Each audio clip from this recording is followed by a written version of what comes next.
चरक सूत्र स्थान chapter number 12 बात काला गली अध्याय।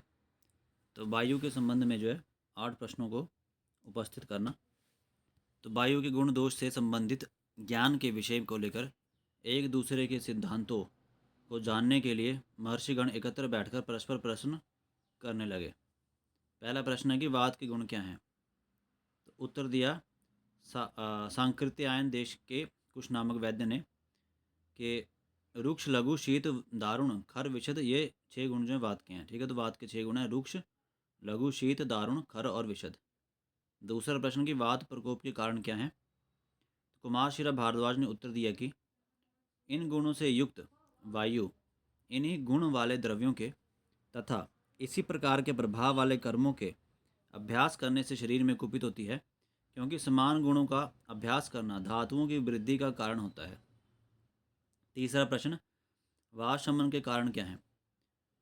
बाल्हिक के कांकायन वैद्य ने कहा कि इन्हीं रुक्षादि गुणों के विपरीत द्रव्यों और विपरीत प्रभाव वाले कर्मों के सेवन से वायु का शमन होता है, क्योंकि प्रकोपित करने वाले कारणों से विपरीत कारण वाले द्रव्य तथा कर्मों से धातुओं की शांति होती है। असंघात यानी कि अमूर्तवात के प्रकोप तथा प्रशमन की प्रक्रिया क्या है। धामार्गव यानी कि वडिष्ठ वैद्य ने कहा कि जिस प्रकार असंघात अमूर्त स्वरूपहीन और अनवस्थित यानी कि चंचल वायु को न प्राप्त कर वात प्रकोपक द्रव्य तथा वात शामक द्रव्य वायु को प्रकोपित तथा शांत करते हैं, उसी प्रकार वात प्रकोपक द्रव्य शरीर में रुक्षता, हल्कापन, शीतलता, कठोरपन, खरदरापन, विशदता और सुशीरपन उत्पन्न कर देते हैं। इन गुणों से युक्त शरीर होकर शरीर में वायु अपना आश्रय बनाकर बढ़ती हुई प्रकोपित हो जाती है। इसी प्रकार वात शामक द्रव्य तथा कर्म शरीर में स्निग्धता, गुरुता, उष्णता, सुलक्षणता, मृदुता, पिच्छलता और स्थूलता उत्पन्न कर देते हैं। जब शरीर इन गुणों से युक्त हो जाता है तब इस प्रकार के शरीर में वायु न रुककर चलती हुई शांत हो जाती है। प्राकृत शरीर यानी कि वायु के कर्म क्या हैं। वायुर्विद वैद्य ने कहा कि वायु तंत्र यानी कि शरीर और यंत्र यानी कि शरीर अवयवों को धारण करने वाली है। प्राण, उदान, समान, व्यान, अपान इन पांचों वायुओं की आत्मा है। वायु शारीरिक सभी उच्चावच चेष्टाओं का प्रवर्तक है। वायु ही मन का नियंत्रण एवं प्रणयन है। सभी इंद्रियों को अपने अपने विषयों को ग्रहण करने में प्रवृत्त कराती है। सभी इंद्रियार्थों को स्वयं ग्रहण कर एक स्थान से दूसरे स्थान में ले जाने वाली होती है। शरीर के सभी धातुओं का व्यूह कराती है। शरीर का संधान करती है। वाणी को वायु ही प्रवृत्त कराती है। स्पर्श और शब्द की प्रकृति अर्थात कारण है। वायु के द्वारा स्पर्श ज्ञान होता है और शब्द की उत्पत्ति होती है। कान त्वचा के निर्माण में मूल कारण वायु ही है। शरीर में हर्ष तथा उत्साह होने में वायु ही कारण होती है। यह वायु जठराग्नि को तेज करती है, दोषों को सुखाती है, मलों को बाहर निकालती है, बड़े बड़े और छोटे छोटे स्रोतों का भेदन करती है, गर्भ की आकृतियों को करने वाली होती है। इस प्रकार अकुपित वायु शरीर के प्रत्येक कार्य को सुचारू रूप से करती हुई आयु के परिपालन में कारणभूत होती है। विकृत शरीर वायु के कर्म क्या हैं। कुपित वायु शरीर को अनेक प्रकार के रोगों से अपतप्त करती है तथा बल, वर्ण, सुख और आयु के नाश का कारण होती है।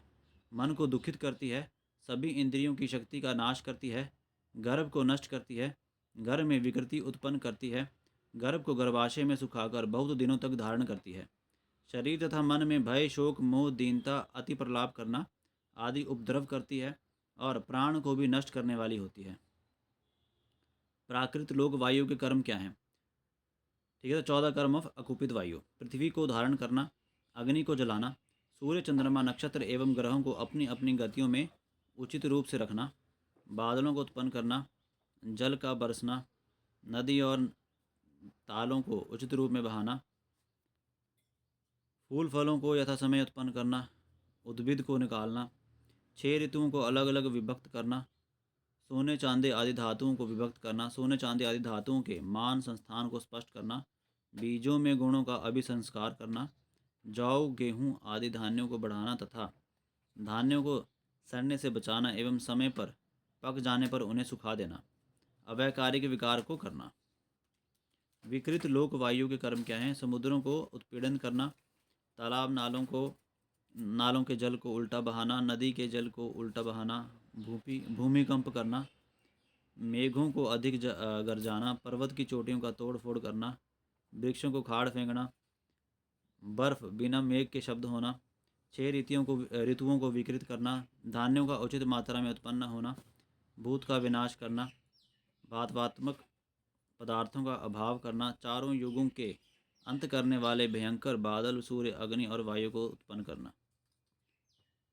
वायु के चिकित्सेतर कर्म का वर्णन। तो वायु भगवान है, संसार की उत्पत्ति का कारण है, अव्यय यानी कि नाश रहित है, सुख दुख देने वाला और प्राणधारियों को उत्पन्न या विनाश करने वाला होता है।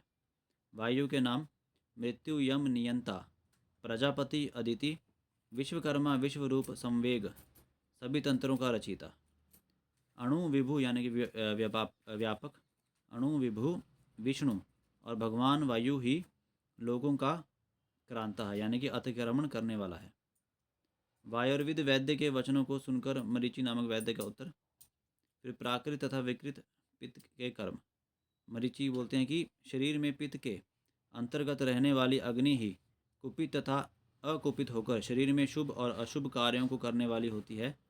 जैसे अन्न का पाचन, न पचना, नेत्रों से देखना, न देखना, शरीर में तापक्रम ठीक रहना, न रहना, शरीर में स्वाभाविक गौर कृष्णादि वर्णों का रहना और व्याकृत वर्णों का होना, शौर्य, भय, क्रोध, हर्ष, मोह, प्रसाद आदि सभी कार्य पित्त के अंतर्गत रहने वाली अग्नि ही संपादित करती है।